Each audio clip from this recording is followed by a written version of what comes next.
Assalamualaikum warahmatullahi wabarakatuh.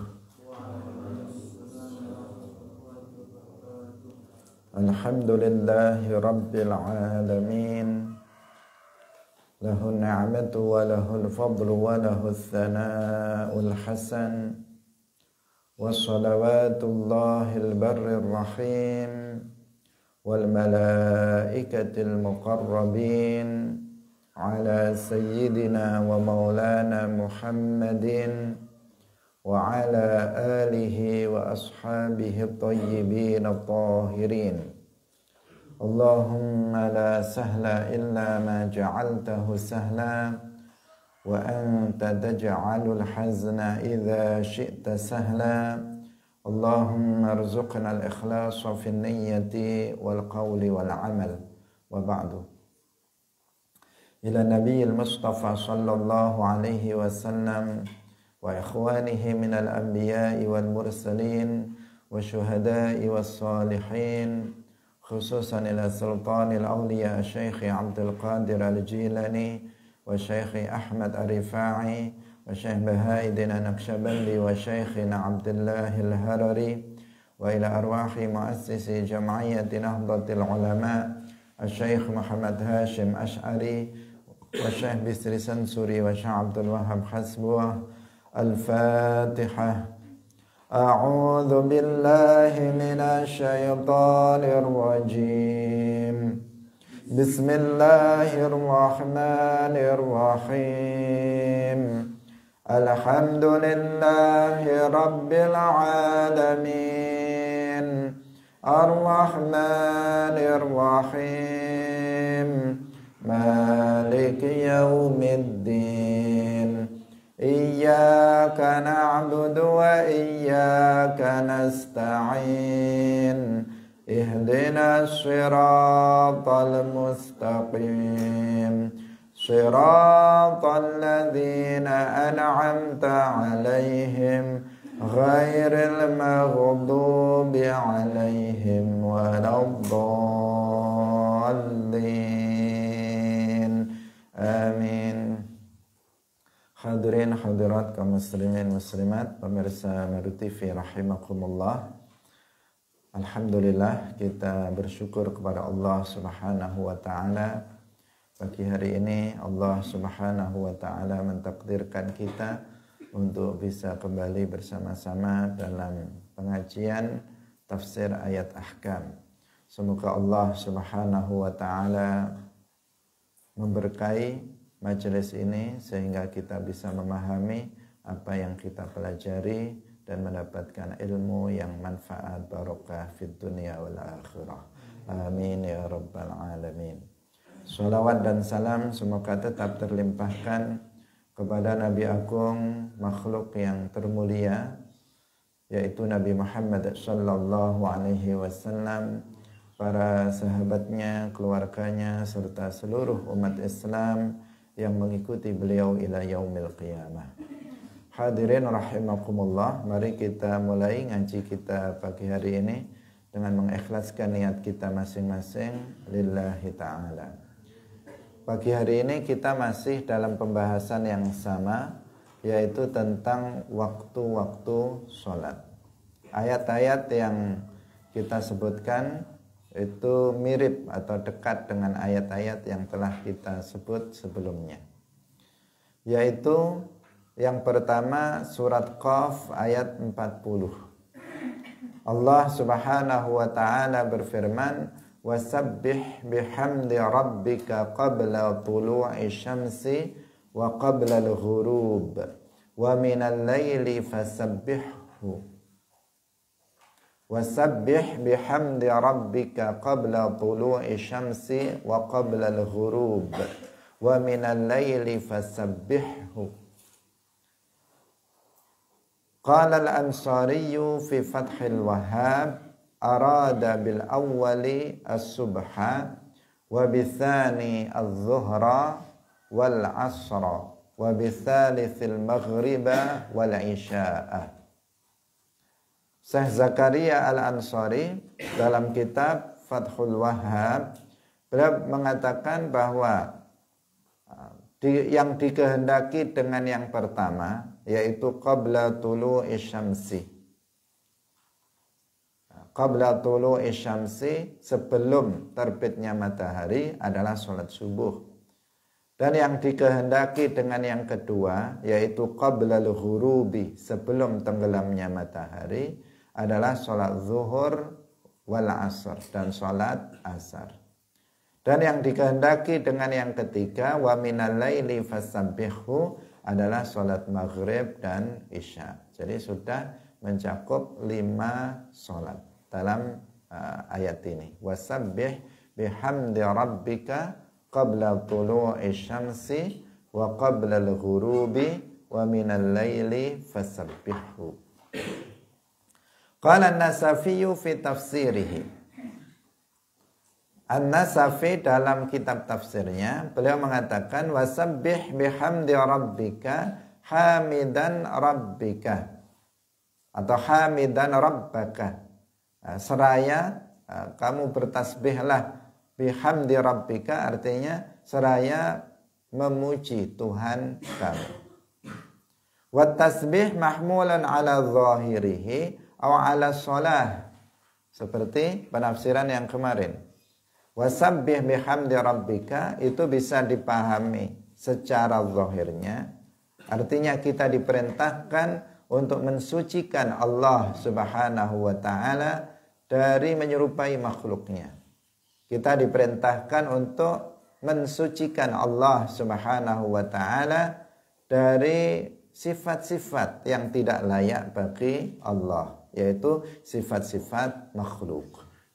Ini berarti dipahami secara zahirnya. Wasabbih bihamdi rabbika. Dan ayat ini juga bisa difahami dengan sholat. Wasabbih bihamdi rabbika, artinya kamu sholatlah.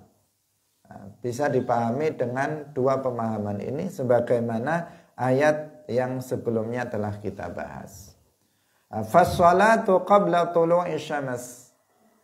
Maka sholat itu adalah pertama qabla tulu'i syams, sebelum terbitnya matahari, al-fajru, yaitu sholat fajar atau sholat subuh. Wa qabla al-ghurubi, yakni az-zuhru wal asru, sholat zuhur dan asar.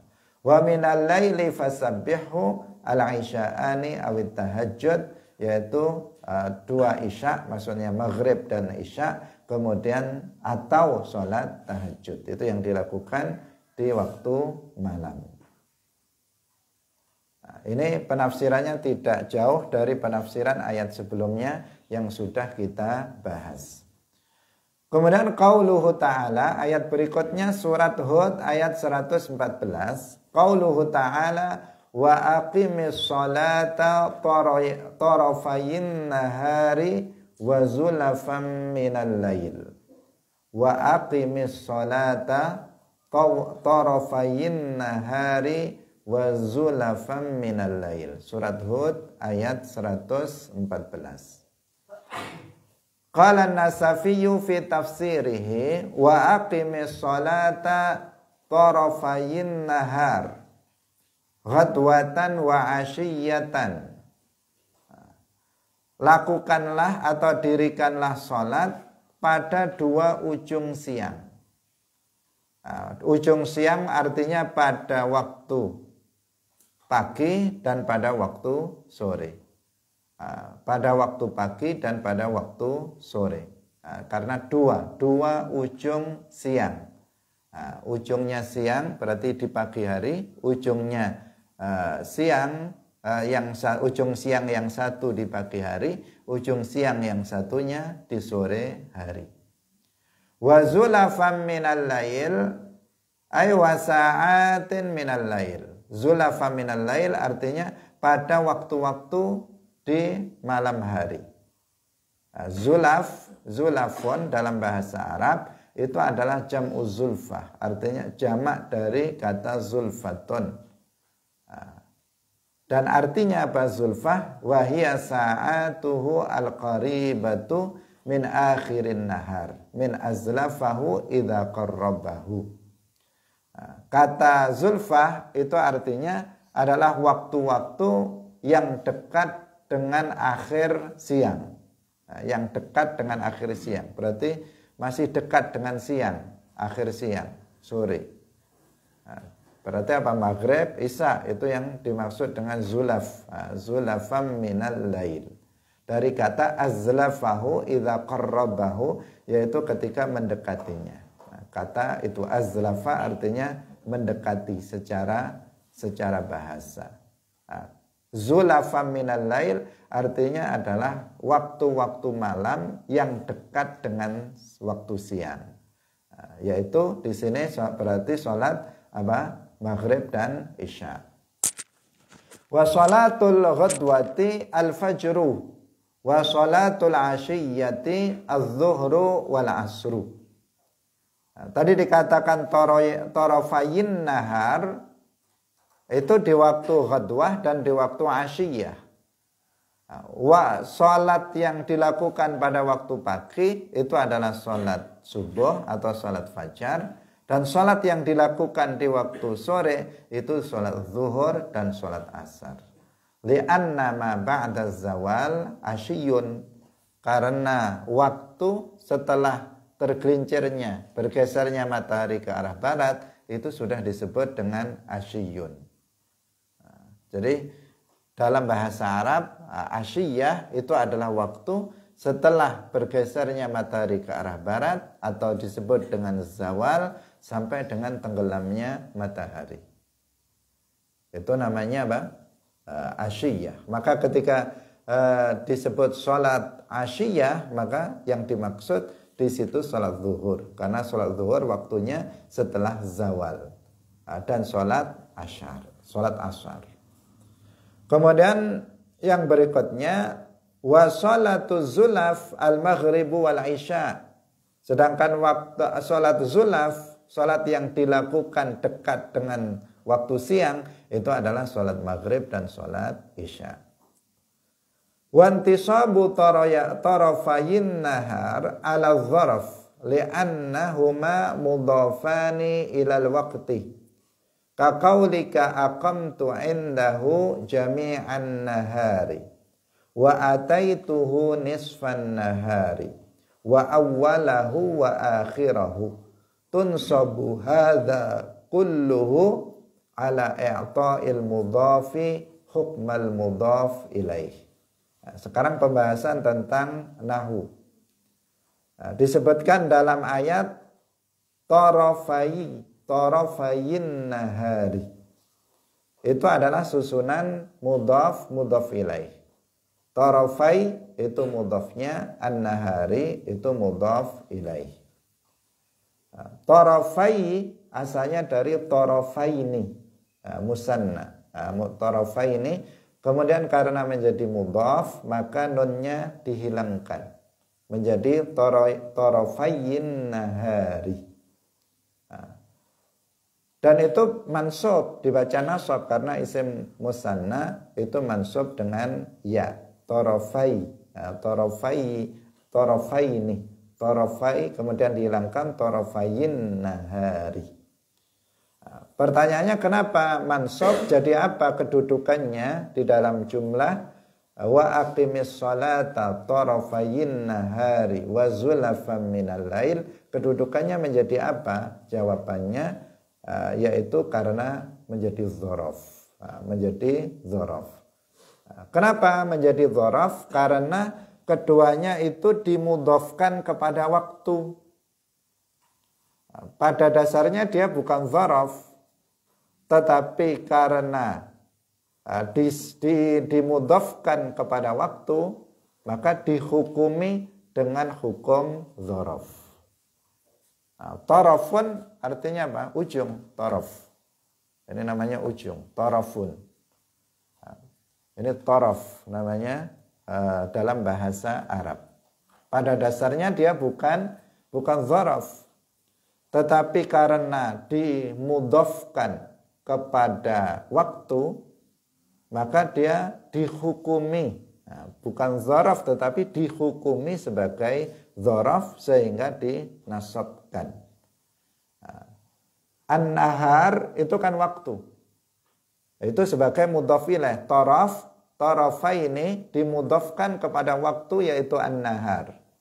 Maka tarafnya ini diberikan hukum dengan hukum mudhaf ilaih yang merupakan waktu, yaitu yang kemudian dihukumi sebagai dzaraf.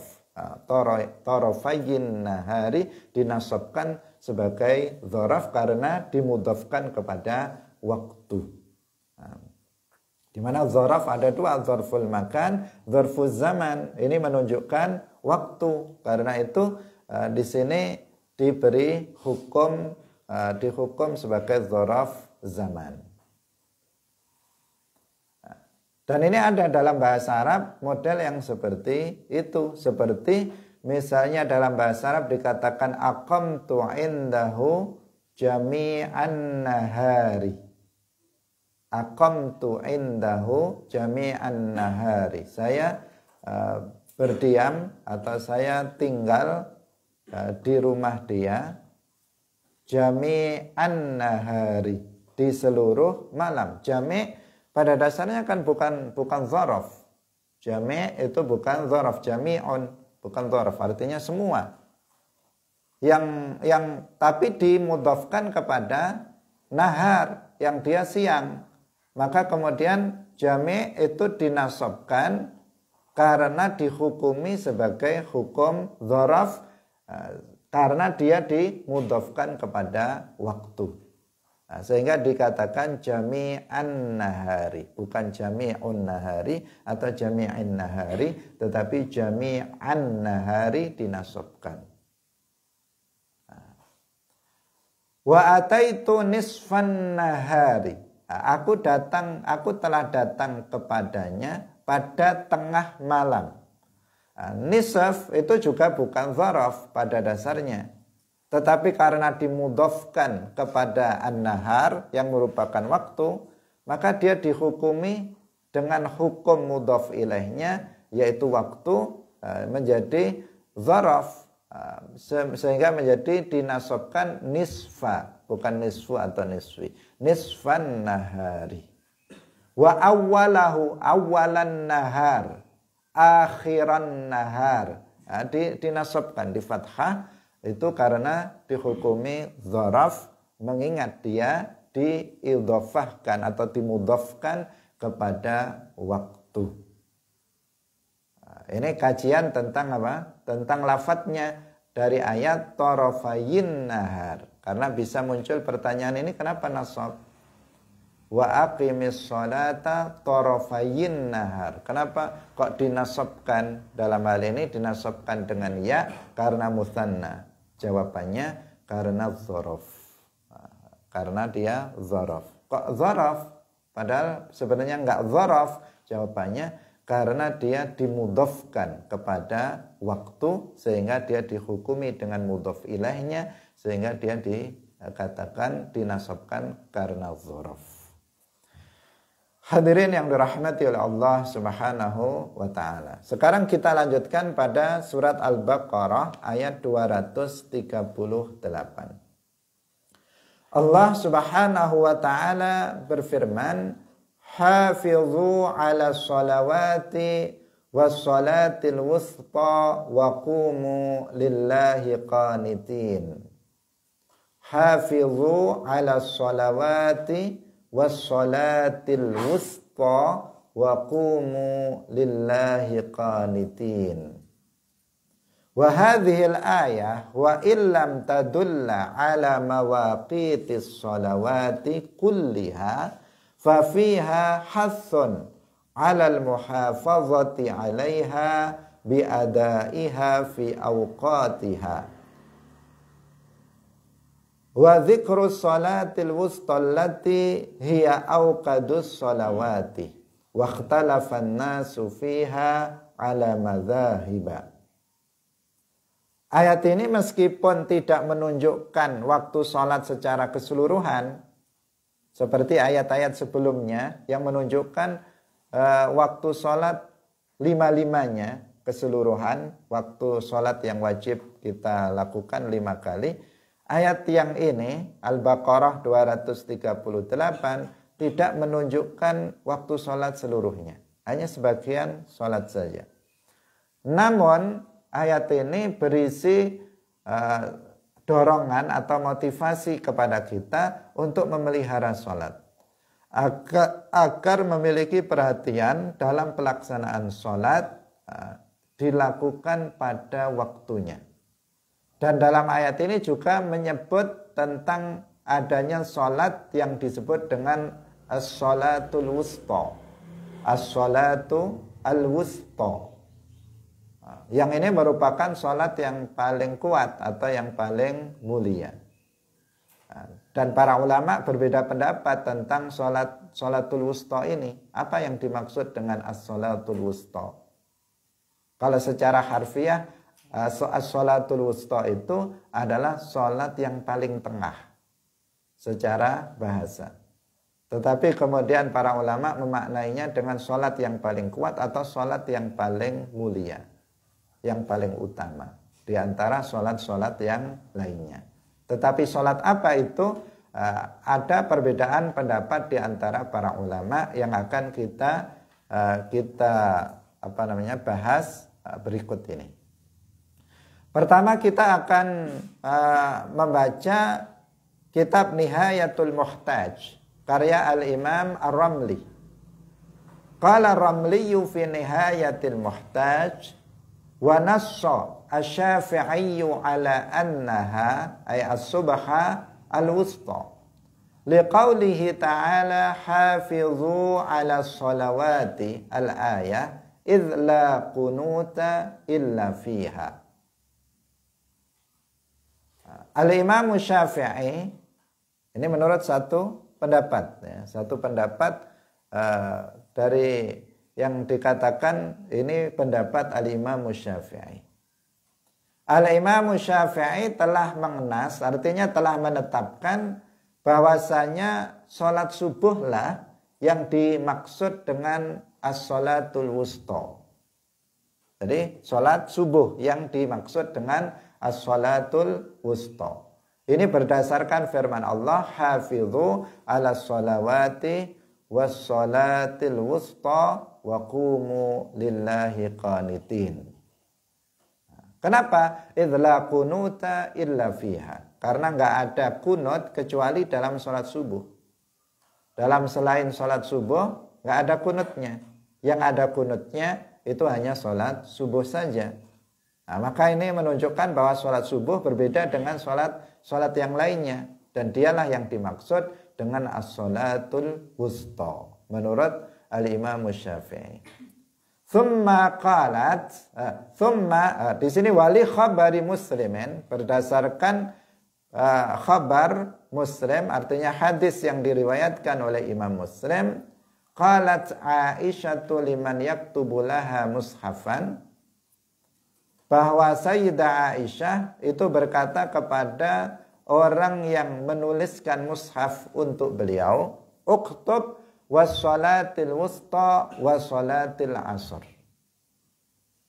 Sayyidah Aisyah mengatakan kepada penulis mushaf untuk beliau, tulislah wassalatil wusta wassalatil asri. Pakai ataf, dan salat wusta dan salat asar. Ditulis seperti itu. Tsumma qalat, kemudian Sayyidah Aisyah mengatakan, sami'tuha min Rasulillah. Aku mendengar itu dari Rasulullah. Bahwa lafadznya apa? Wassalatil wusta wassalatil asri. Ada tambahan wassalatil asr, diatofkan. Maka berarti di sini idzal ataf yaqtadil mughayarah. Ataf itu menunjukkan berbeda. Ada perbedaan dengan maktufnya. Ketika kita mengatakan Ja'a Zaidun wa Ahmadu, Ahmadu diatofkan kepada Zaidun. Maka ini menunjukkan Ahmad itu bukan Zaid. Dia berbeda, orangnya berbeda. Demikian juga ketika Sayyidah Aisyah memerintahkan agar ditulis wassalatil wusta wa salatil asri, wa salatil asr, ataf atau diatofkan maktuf kepada diatofkan kepada sholatil wusta, menunjukkan sholatil asr itu bukan sholatil wusta. Sholat asar itu bukan as-sholah al-wusta. Menunjukkan itu. Berarti as-sholatul wusta bukan sholat asar, tetapi sholat subuh. Menurut pendapat yang pertama ini. Qala al-musannifu yakni an-Nawawi 'anil Mawardi fil Hawi. Sahhat al-ahaditsu annahal asru. Ini pendapat yang kedua. Telah sahih dalam hadis bahwasanya yang dimaksud dengan as-sholatul wusta itu adalah sholat asar. Ini disebutkan dalam hadis yang sahih bahwasanya dia adalah sholat asar. Kakhabarin seperti hadis syaghaluna anis sholatil wusta sholatil asri. Di sini bukan atof, tetapi jadi badal. Syaghaluna anis sholatil wusta, bukan wa sholatil asri, tetapi sholatil asri. Telah menyibukkan kami sholat wusta, yakni sholat asar. Nah, itu kalau badal kan seperti itu. Sholat wusta telah menyibukkan kami. Kemudian diberikan penjelasan bahwa sholatil wusta itu adalah sholatil asri. Nah, maka ini hadis statusnya hadis sahih. Sehingga mayoritas para ulama itu mengatakan bahwa as-sholatul wusta itu adalah sholatul asr. Wa madhhabu Syafi'i ittiba'ul hadis fasara hadza madhhabahu. Sedangkan madhab Syafi'i, kata Imam Ramli, Imam Nawawi mengatakan bahwa madhab Syafi'i itu mengikuti hadis. Apabila maka berarti madhab Syafi'i itu berpendapat bahwa as-sholatul wusta itu adalah sholatul asr. Tadi Imam Syafi'i mengatakan apa? Sholat apa? Sholat subuh. As-sholatul wusta itu sholat subuh. Tapi mazhab Syafi'i itu mengatakan sholatul wusta adalah sholat asr. Kenapa? Karena Imam Syafi'i mengatakan idza sahhal haditsu fahuwa madhhabi. Apabila ada hadis sahih, ditemukan ada hadis sahih yang enggak sama dengan pendapat Imam Syafi'i, maka mazhab Syafi'i itu yang mengikuti hadis. Dan hadisnya itu hadis yang sahih itu menunjukkan bahwa as-sholatul wusta adalah sholatul asar. Sholat asar bukan sholat subuh. Maka mazhab Syafi'i kata Al-Imam An-Nawawi adalah mengatakan as-sholatul wusta adalah sholatul asri. Bisa dipahami? Nah, karena seorang mujtahid terkadang atau belum sampai kepada beliau sebuah hadis, sehingga beliau kemudian berijtihad seperti dalam masalah ini Al-Imam Syafi'i berijtihad dan mengatakan bahwa as-sholatul wusta adalah sholatul subuh. Kemungkinan belum sampai kepada beliau hadis syaghaluna anis sholatil wusta wa anis sholawatil wusta sholatil asr. Sehingga beliau berpendapat seperti itu. Maka ketika telah ada hadis sahih yang mengatakan bahwa as-sholatul wusta adalah sholat asar, maka ditetapkan ini sebagai mazhab Syafi'i karena pernyataan beliau, penegasan dari Al-Imam Syafi'i sendiri yang mengatakan idza sahhal hadis fahuwa mazhabi.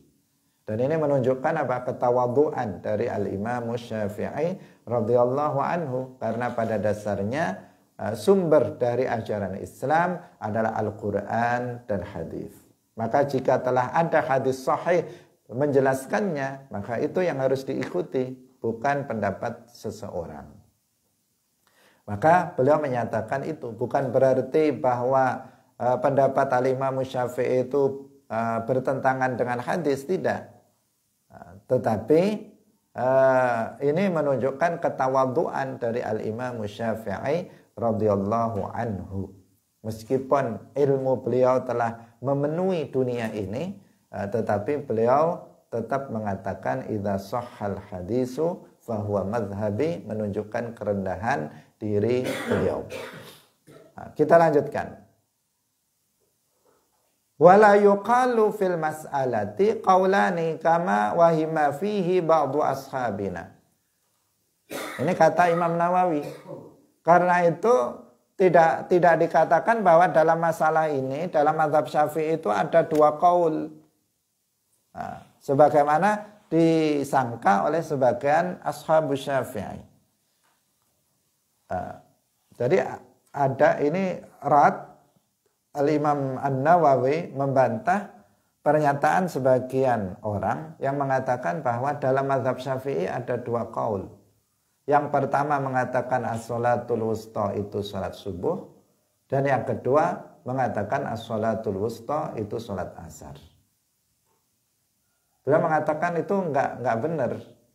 Yang benar ada satu qaul saja. Dalam mazhab Syafi'i hanya ada satu qaul, yaitu bahwa yang dimaksud dengan as-sholatul wusta adalah sholat asar, bukan sholat subuh. Nah, tadi ada perkataan Imam Syafi'i tadi. Dikatakan Imam Syafi'i perkataannya itu sudah diralat sendiri secara tidak langsung oleh Imam Syafi'i dengan perkataan beliau idza sahhal hadisu fahuwa madhhabi. Maka berarti pendapat Imam Syafi'i yang sebenarnya adalah sholat asar. As-sholatul wusta adalah sholat asar, bukan sholat subuh. Ini penegasan dari Al-Imam An-Nawawi rahimahullah. Wa qala fi syarhi Muslim, na'am al-asahhu annaha al-asru kama qalahu al-Mawardi.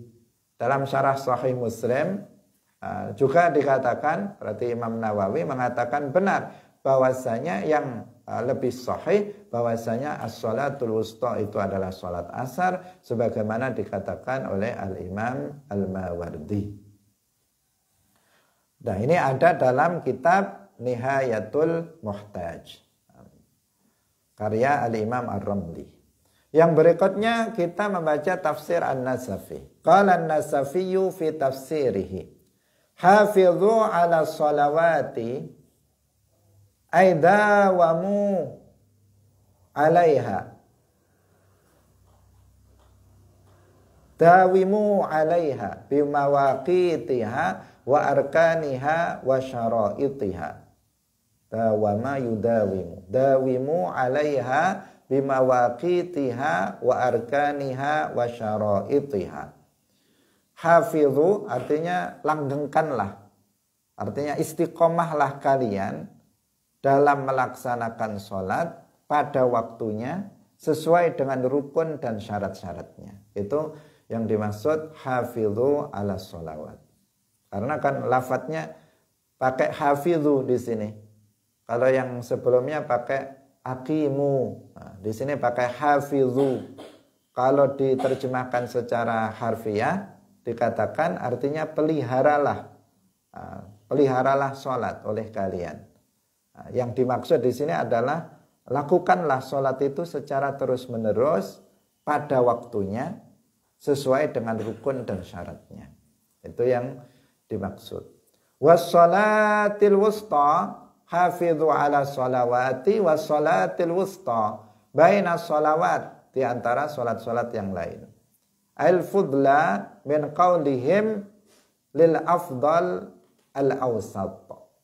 Nah, yang dimaksud dengan wusta itu adalah fudla. Wusta itu muannas, muannas dari awsat. Sebagaimana afdal itu muannasnya adalah fudla. Akbar itu muannasnya adalah kubro. Itu adalah isim tafdil. Kalau akbar artinya yang lebih besar, atau yang terbesar untuk mudzakkar. Kalau untuk muannas, muannas itu ala wazni fu'la, maka dia kubro. Kubro. Kalau misalnya dibuat sifat, maka al-kubro, al-istighatsah al-kubro. Karena menjadi sifat dari istighatsah yang muannas. Kalau ar-rajulu al-akbar, itu apa namanya, tentang lafadznya. Al-wusta itu ala wazni fu'la, itu adalah muannas dari awsat, artinya yang paling tengah. Secara bahasa yang paling tengah. Berarti al-wusta artinya yang paling tengah secara bahasa. Sama dengan al-husna, al-asma, al-husna. Al-asma itu muannas karenanya sifatnya al-husna, muannas juga. Al-husna itu muannas dari ahsan. Artinya yang paling bagus secara bahasa, yang paling bagus. Al-asmaul husna dari al-ahsan. Bisa difahami? Di sini al-wusta itu mu'annas dari awsat, karena dia menjadi sifat dari as-shalah. As-shalatu itu apa namanya, mu'annas, maka as-shalatil wusta, bukan as-shalatil awsat, tapi as-shalatil wusta. Lah maknanya di sini adalah al-fudla. Al-fudla. Al-fudla artinya al-afdal, yang lebih utama. Salat yang lebih utama. Itu maksud as-shalatil wusta. Karena dalam orang Arab sering mengucapkan yang untuk sesuatu yang afdal dengan istilah al-awsat. Yang awsat, yang tengah-tengah, yang paling tengah secara bahasa. Sering mengucapkan untuk makna afdal dengan ungkapan awsat. Ini dari sisi apa? Dari sisi kata-katanya, agar kita juga paham tentang sedikit bahasa Arab. Wa innama ufridat wa utifat ala sholawati linfiradiha bil fadli. Ini disendirikan, diatofkan kepada sholat-sholat yang lain karena kesendiriannya dalam keutamaan. Kan muncul pertanyaan begini, ketika disebut hafidhu ala sholawati, as-sholawat kan jamak. Hafidhu ala sholawati, peliharalah, atau yang tadi kerjakanlah sholat secara terus menerus. As-sholawat jamak. Sholawat itu berarti sudah zuhur, asar, maghrib, isya, subuh, sudah semuanya. Hafidhu ala sholawat, bukan ala sholati, bukan, tetapi ala sholawat yang dia jamak muannas salim. Berarti peliharalah semua sholat. Tapi kenapa kok kemudian ditambahi wassolatil wusta? Wassolatil wusta, yang padahal as-sholatil wusta sudah masuk pada as-sholawat. Kalau tanpa as-sholatil wusta, maka seluruh sholat sudah termasuk asar, subuh, semuanya sudah diperintahkan agar dilaksanakan secara terus menerus. Tetapi masih ada tambahan wassolatil wusta. Pertanyaannya seperti itu. Jawabannya karena dia memiliki keutamaan yang berbeda dengan sholat-sholat yang lain. Karena as-sholatil wusta memiliki keutamaan yang berbeda dengan sholat-sholat yang lainnya. Jika yang dimaksud itu sholat asar, karena sholat asar berbeda keutamaannya daripada maghrib, isya, subuh, zuhur. Jika yang dimaksud subuh, maka sholat subuh memiliki keutamaan yang lebih dibandingkan sholat-sholat yang lain. Karena itu kemudian disendirikan. Untuk as-sholatil wusta disendirikan dari as-sholawat. Wahia sholatul asri, yang dimaksud dengan as-sholatul wusta adalah sholat asr inda Abi Hanifata rahimahullah wa alaihil jumhur. liqaulihi alaihi salam yaumal ahzab syaghaluna anis salatil wusta salatil asri mala Allahu buyutahum nara. Ini adalah pendapat Imam Abu Hanifah yang mengatakan salatul wusta adalah salat asar. Dan juga pendapat jumhur tadi dalam mazhab Syafi'i juga ditetapkan, mazhab Syafi'i mengatakan bahwa as-salatul wusta adalah salatul asr. Ini berdasarkan hadis pada waktu perang Ahzab, syaghaluna, yang tadi hadis yang sudah kita bahas. Syaghaluna anis salatil wusta salatil asr, dibuat badal di sini.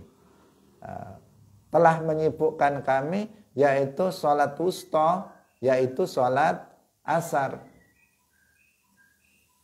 Maka di sini jelas hadis ini menyebut bahwa as-sholatul wusta adalah sholatul asr. Wa qala alaihi salam, dan hadis yang lain mengatakan innaha sholatul lati syughila anha Sulaiman hatta tawarat bil hijab. Sesungguhnya sholatul wusta itu adalah sholat yang Nabi Sulaiman itu disibukkan dengannya sampai tenggelamnya matahari. Hatta tawarat bil hijab artinya sampai tenggelamnya matahari. Rawahu Ibnu Abi Syaibah, berarti kalau sampai tenggelamnya matahari yang berarti sholat sebelum maghrib, yaitu sholat asar. Itulah yang sehingga berdasarkan dua hadis ini diantaranya jumhur mayoritas ulama itu mengatakan bahwa as-sholatul wusta adalah sholat asar, bukan sholat lainnya. Wa fi mushafi Hafsah wa sholatil wusta sholatil asr. Dalam mushaf Hafsah itu as-sholatil wusta adalah sholatul asr.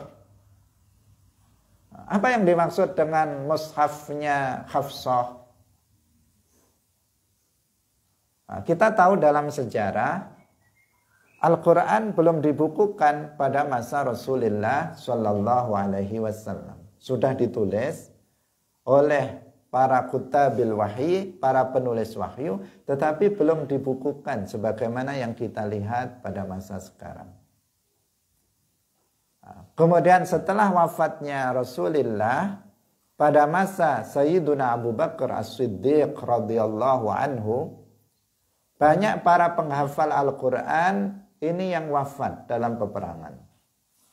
Sehingga Sayyiduna Umar bin Khattab radhiyallahu anhu mengusulkan kepada Khalifah Abu Bakar As-Siddiq agar mengumpulkan Al-Quran yang telah ditulis oleh para penulis wahyu. Dikhawatirkan nanti akan hilang. Maka kemudian dikumpulkan Al-Quran itu. Tulisan-tulisan Al-Quran itu dikumpulkan pada masa Sayyiduna Abu Bakar. Ketika Sayyiduna Abu Bakar wafat, maka di mushaf itu atau belum mushaf, tulisan-tulisan Al-Quran itu kemudian dialihkan kepada penggantinya, yaitu Sayyiduna Umar bin Khattab radhiyallahu anhu. Setelah Sayyiduna Umar itu wafat, kemudian tulisan-tulisan Al-Quran yang telah dikumpulkan pada masa Sayyiduna Abu Bakar itu berada di tangan putrinya, istri Nabi, yaitu Hafsah bintu Umar. Bintu Umar. Pada zaman Sayyiduna Utsman ibnu Affan radhiyallahu anhu, ketika itu terjadi banyak kesalahan di dalam membaca Al-Quran. Karena perluasan daerah Islam sehingga kemudian terluasnya daerah Islam menjadikan banyak perbedaan-perbedaan dalam membaca Al-Quran. Maka pada zaman Sayyidina Umar, oleh Sayyidina Umar dibuatlah panitia yang membukukan Al-Quran menjadi satu versi. Maka diambillah dari beberapa mushaf yang ada pada para sahabat, termasuk dari mushaf yang ada pada Hafsah. Nah, di sini ada perbedaan antara yang di mushaf Hafsah dengan mushaf Utsmani. Nah, untuk masalah ini. Nah, masalah ini yang sedang kita bahas. Dalam mushaf Hafsah itu disebutkan wassalatil wusta salatil asri. Dalam mushaf Utsmani ada enggak salatil asri? Enggak ada. Hafidhu ala salawati wassalatil wusta. Udah. Nah, dalam mushaf Hafsah ada salatil asri. Ada tulisan begitu, salatil asri wassalatil wusta salatil asri. Ini sudah enggak dipakai mushaf Hafsah ini. Tetapi ini disebutkan di sini sebagai penguat. Nah, sebagai penguat bahwa yang dimaksud dalam mushaf Utsmani hafidhu ala salawati wassalatil wusta, bahwa yang dimaksud dengan as-salatil wusta adalah salat asar. Karena dalam mushaf Hafsah itu tertulis malah salatil asr langsung. Maka ini memperkuat pendapat yang mengatakan bahwa as-salatul wusta adalah salat asar. Hadirin yang dirahmati oleh Allah Subhanahu wa taala. Nah, sekarang kita masih dalam penjelasan dalam tafsir An-Nasafi, tetapi menyebutkan beberapa pendapat yang lain. Tapi yang sudah kita pegang tadi, pendapat mayoritas ulama adalah sholatul wusta, sholat asar. Tapi ada pendapat-pendapat ulama yang lainnya, itu yang berbeda. Coba kita perhatikan, agar kita tahu bagaimana para ulama itu menjelaskan bagaimana cara menjelaskan dan alasan mereka sehingga kemudian berpendapat dengan pendapatnya. Yang pertama, yang mengatakan sholatul asr tadi, selain ada hadis sahih, 2 hadis yang tadi kita sebutkan, kemudian ada dalam mushaf Hafsahnya dikatakan alasan lain, wali annaha baina sholatai al-laili wa sholatai an-nahar. Karena sholat asar itu di tengah-tengah antara 2 sholat malam dan 2 sholat siang. Wusta tadi apa artinya? Yang paling tengah-tengah, ya kan? Yang paling tengah. Kalau dihitung dari 5, yang paling tengah itu adalah sholat asar. Pertama ada 2 sholat malam, yaitu sholat maghrib dan sholat isya. Kemudian ada 2 sholat siang, yaitu sholat subuh dan sholat zuhur. Yang tengah adalah asar. Maka as-sholatil wusta, sholat yang paling tengah itu adalah sholat asar. Itu secara logika, ya, secara logika disampaikan seperti itu. Selain hadis sahih dan juga dalam mushaf Hafsah. Kemudian wa fadluha lima fi waqtiha min istighalin nasi bitijaratihim wa ma'ayishihim. Keutamaan sholat asar itu karena pada waktu asar itu orang-orang itu masih sibuk dengan perdagangan dan kehidupannya. Artinya penghidupannya, mereka masih sibuk dalam bekerja. Ketika masuk waktu asar 2:30 orang masih sebagian di sawah, sebagian masih sedang bekerja di jalanan dan sebagainya. Nah, ini berarti waktu ini harus lebih diperhatikan sholat asar ini karena bisa ketinggalan jika tidak diperhatikan. Ini alasannya juga. Kemudian kita lihat yang pendapat lainnya. Waqila sholatul zuhur. As-sholatul wusta itu sholat zuhur. Kenapa? Li'annaha fi wasatin nahar. Karena sholat zuhur itu ada di tengah-tengah siang. Sehingga dikatakan as-sholatul wusta karena dia di tengah siang. As-sholatil fajr.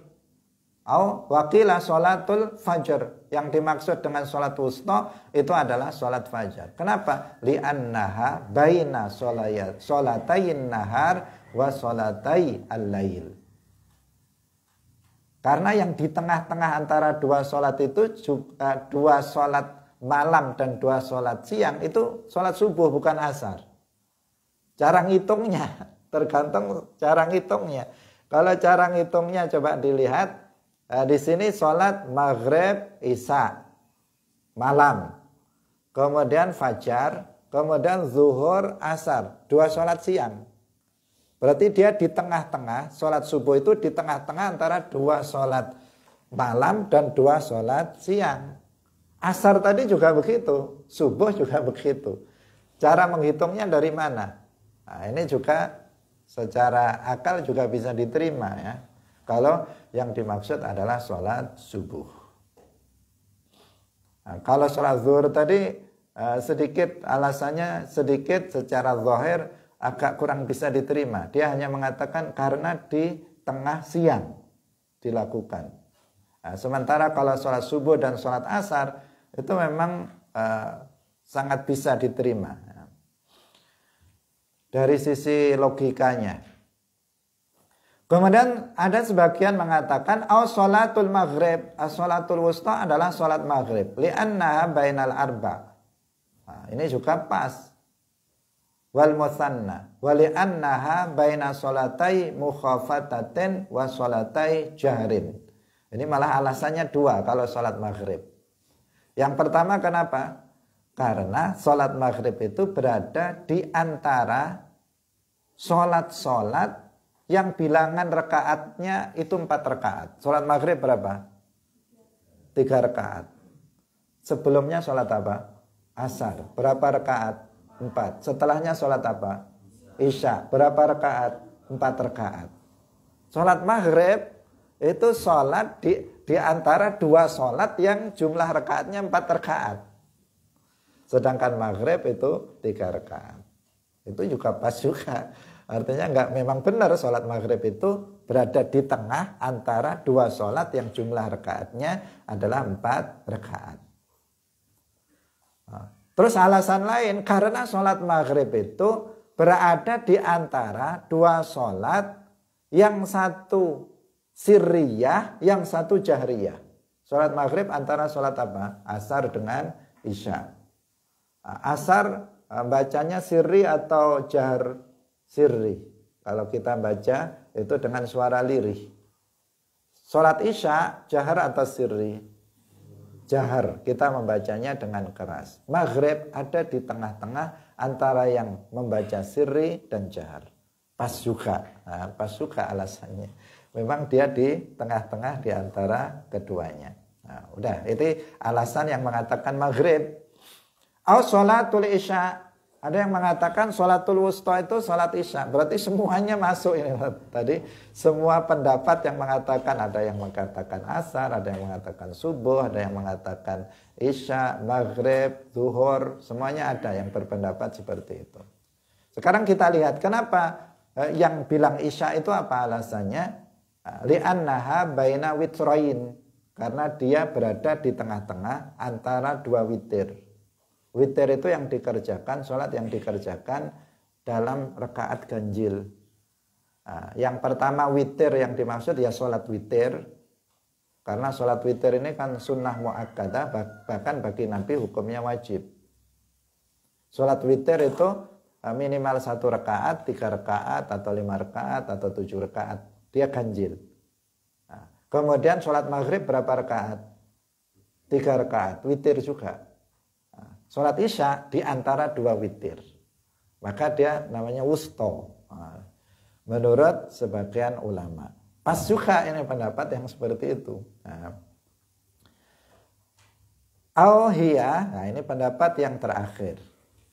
Kalau pendapat yang tadi kita sebutkan menyebut semua. Subuh, zuhur, asar, maghrib, isya. Sekarang ada pendapat ke-6. Pendapat ke-6 mengatakan hiya ghairu muayyanatin kalailatil qadr liyahfazu al-kullah. Jadi as-sholatul wusta itu tidak ditentukan yang mana. Bisa jadi maghrib, bisa jadi asar, bisa jadi zuhur, bisa jadi isya, bisa jadi subuh. Seperti halnya Lailatul Qadar tidak ditentukan apakah tanggal 1 Ramadan, tanggal 2, tanggal 15, tanggal 20, tanggal 21, tanggal 29 Ramadan. Nggak ada ketentuan yang pasti tentang kapan turunnya Lailatul Qadar. Nah, sholatul wusta ini juga nggak ditentukan yang mana dari 5 yang termasuk sholatul wusta. Tujuannya apa? Agar kita memelihara seluruh sholat. Jangan hanya sholat asar saja yang diperhatikan. Tetapi seluruh sholat juga harus diperhatikan, dipastikan untuk dilaksanakan secara sempurna. Seperti halnya kalau mencari Lailatul Qadar, jangan hanya di malam ganjil di 10 terakhir. Bisa jadi di malam genap, bisa jadi di tengah Ramadan, bisa jadi di awal Ramadan. Maka laksanakanlah ibadah mulai dari awal Ramadan sampai akhir Ramadan. Ini juga demikian, sholatul wusta itu bisa jadi asar, bisa jadi zuhur, bisa jadi maghrib, isya, subuh. Karena itu laksanakanlah semua sholat yang 5 waktu ini. Nah, ini ada yang berpendapat seperti itu. Wa qumu lillahi fis sholati qanitin. Qanitin hal kedudukannya menjadi hal mansub ay muti'in khashi'in. Laksanakanlah sholat itu karena Allah dalam keadaan khusyuk ay dzakirinallah fi qiyamikum, yaitu dengan mengingat Allah Subhanahu wa taala di waktu sholat kalian. Wal qunut an tadzkurullaha qa'iman, dan kunut kamu berzikir kepada Allah dengan berdiri. Au mutilina al-qiyam. Qanitin tadi itu. Artinya kamu mengingat Allah, berzikir kepada Allah dengan berdiri, atau menurut sebagian ulama mutilin al-qiyam, memanjangkan berdiri. Jadi berdirinya yang lama. Hadirin rahimakumullah, demikian pengajian kita pada pagi hari ini. InsyaAllah masih 1 kali lagi kita bicara tentang waktu-waktu sholat. Semoga bermanfaat. Barakallahu fikum. Wallahul muwaffiq ila aqwamit thoriq. Wassalamualaikum warahmatullahi wabarakatuh. La ilaha illallah. Allahumma salli ala sayyidina Muhammad wa ala alihi wa sahbihi wa sallim. Rabbi ghfirli wa liwalidayya wa lil mu'minina wal mu'minat.